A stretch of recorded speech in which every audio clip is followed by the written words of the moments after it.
Mary Caroline Page was born on August 6, 1845, in Pagetown, Ohio. As a small girl, she adopted the name Myrtle. Her parents were strict Methodists, but Myrtle rejected their puritanical teachings. For most of her childhood and into adulthood, she experienced many illnesses. Orthodox medicine proved no relief.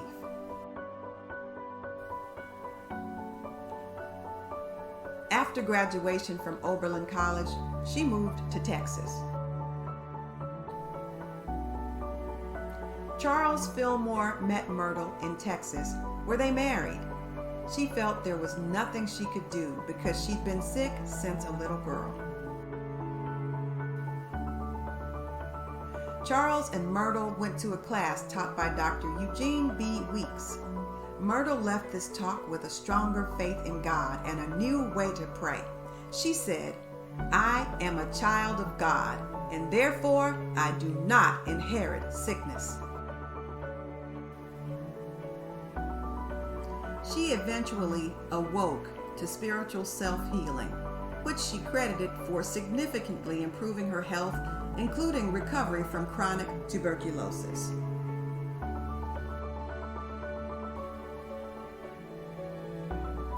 After Mrs. Fillmore's remarkable healing using prayer and affirmations, many friends became excited and interested in how she accomplished this healing. They began praying and developed prayer circles. Charles continued to study world religions and philosophies, and they started writing about their beliefs. Charles also explored the link between religion and science.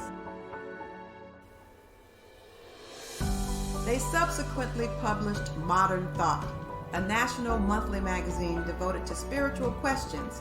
The name later changed to Unity Magazine. Shortly after that, Unity was born in 1889.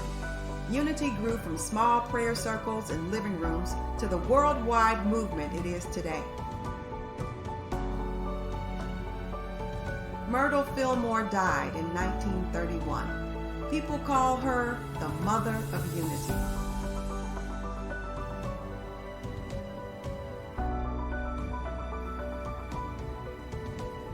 Born on February 28, 1920, the Reverend Dr. Johnny Coleman spent over 60 years in the ministry and brought new thought, ancient wisdom to thousands, breaking racial and gender barriers and becoming known as the First Lady of New Thought.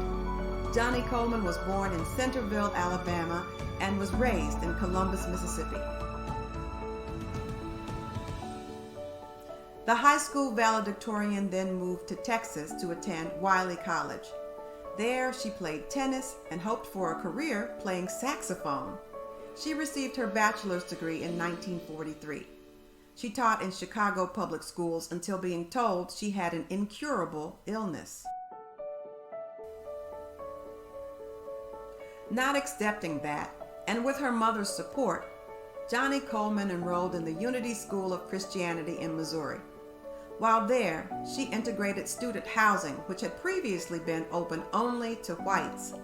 She was ordained in 1956, at a time the Unity Church ordained few women and even fewer African Americans. But the magnetic, innovative Reverend Johnny Coleman had a way of making religion and theology simple. After ordination, and with a total of 8 members, she founded Christ Unity Temple. She quickly attracted a large following. Historically, Black churches are community anchors, and so it is with the Reverend Coleman's churches. The first building was completed in 1962. By 1973, an addition was needed. In 1979, Reverend Coleman's church became an independent New Thought church and was renamed Christ Universal Temple. By 1985, the congregation, numbering 7,000, moved into its current location, a 100-acre campus at 119th Street and Ashland Avenue, also home to the Johnny Coleman Institute and the Johnny Coleman Theological Seminary. She added a banquet hall offering upscale facilities that were new to the community. Thousands continued to flock to the megachurch and its programs online and on site. I am a channel for God, created and brought on this earth for definite reasons, and I must do that in spite of what you think or what you believe or what you continue to say. I don't have to prove anything to anybody. Drive out to 119th Street, look for yourself. God did it through a channel called Johnny Coleman, with your help and your support.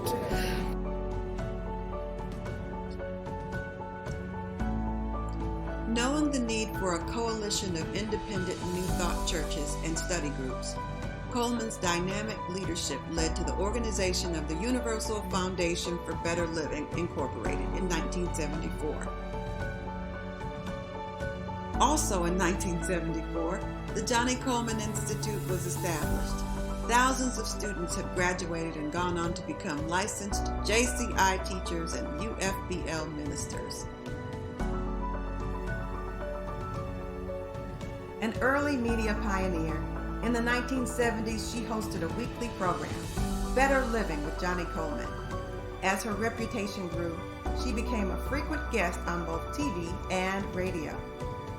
She preached the universal laws of health, wealth, and well-being, and after recovering from the incurable illness, reached a ripe old age.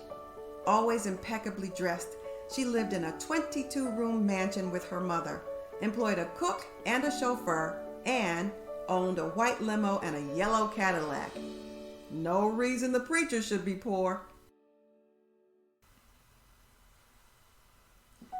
The well-respected temple was the site of Harold Washington's funeral. Barack Obama spoke there twice, once before and once while he was president. She retired in 2006, but continued to be active in the church and was most often seen talking with young people. In 2014, at the age of 94, she made her transition. A friend said, "Reverend Coleman dedicated herself to helping others lead better lives. She didn't see classes of people. She saw God's children."